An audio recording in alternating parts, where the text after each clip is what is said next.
রাজধানীর মিরপুর ডিওয়াইচএস এর একটি বাসায় ডাকাতি করে পালানোর সময় সাবেক 4 সেনা কর্মকর্তাকে আটক করেছে পুলিশ। এ সময় পালিয়ে যায় আরও 2 সেনা সদস্য সহ 4 ব্যক্তি। আটককৃত ব্যক্তিদের কাছ থেকে লুটকৃত জিনিসপত্র জব্দ করেছে পুলিশ। বিস্তারিত আব্দুর রহিমের রিপোর্টে। ব্যবসায়ী স্বামীর মৃত্যুর পর থেকে ডিওএইচএস এর বাড়িতে 3 মাস ধরে এক ছেলে এক মেয়েকে নিয়ে বসবাস করছিলেন এ নারী।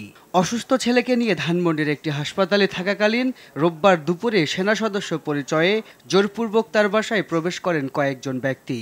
সে সময় বাসায় ছিলেন তার মেয়ে এবং গৃহকর্মী। আমরা ডিফেন্স থেকে আসছি, আমাদের বাসায় অস্ত্র আছে, আমরা পাইছি ইনফরমেশন পেয়ে আসছি। ওদের ছবি টবি তোলা শুরু করছে, ওরা তো ভয়ে তখন আর কিছু বলে নাই।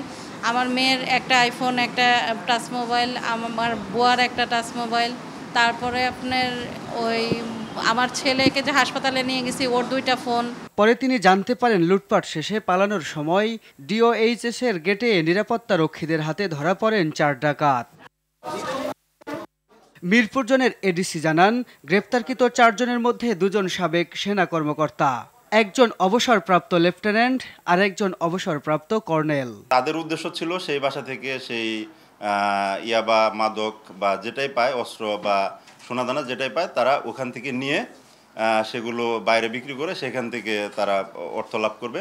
এই বিষয়ে আমাদের অনুসন্ধান চলছে, যদি তাদের পূর্বের কোনো অপরাধ তথ্য পাওয়া যায় সে বিষয়ে ব্যবস্থা নেব।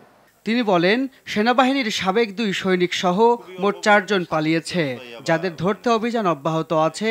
এ ঘটনায় মামলা হয়েছে। আব্দুর রহিম, RTV, ঢাকা।